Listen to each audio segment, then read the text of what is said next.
our second day of Synod, and what a wonderful day. We're led again by the former Master General of the Dominican Order, Father Timothy Radcliffe, and he started his meditation today on a reminder of that prayer Jesus prayed on the night before he died. Father, may they be one, as you and I are one. And a reminder to us, the delegates, that Jesus prayed for the unity of his church. And that means that each one of us as delegates, we all have a command, a desire, an imperative that whatever we do in this time of synodality has to work for the unity of the church. From there he went to friendship, and here it really becomes marvelous because he talks about friendship. Remember, Jesus says that I don't call you servants anymore, I call you friends. That Jesus calls us to be his friends, and that means he calls all of us to be friends with each other. And then in his provocative style, he says, can we dare in this synodal time, can we dare to have friendships that are inconvenient?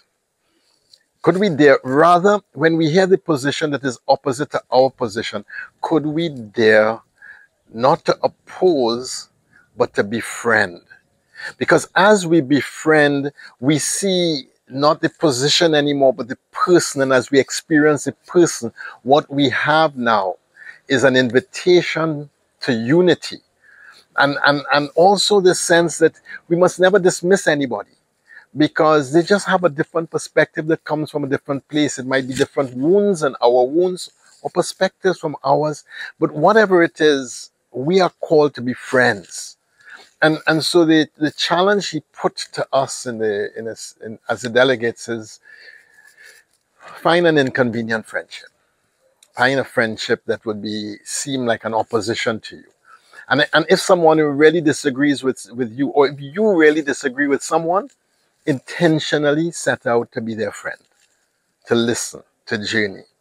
And he goes from that to this whole thing of dialogue and conversation.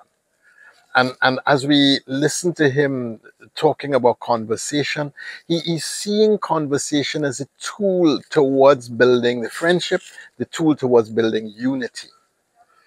If the synod is going to work, we have to not just share our truths. We must also dare to share our fears, our anxieties, our worries, our griefs, the things that really disturb us. And maybe in the sharing of our worries and anxieties, we might get further along the journey than in sharing our truths he's proposing. In the conversation, he's reminding us that people like Francis and Ignatius and Dominic were masters of conversation. And conversation is really at the heart of spirituality. And most of the religious and the religious orders have a way of understanding conversation. As we come to the end of this day, we entered in the evening into conversation in the Spirit. And as the groups reflected on the rich feast from the morning, what we learned from each other, the challenge of friendship, the joy of friendship, the invitation that God gives us to be friends, and the daring to put more than our toe into this water of grace and to plunge into this water of grace and allow God to teach us how to be friends with God, friends with each other, and then unity will come in our church.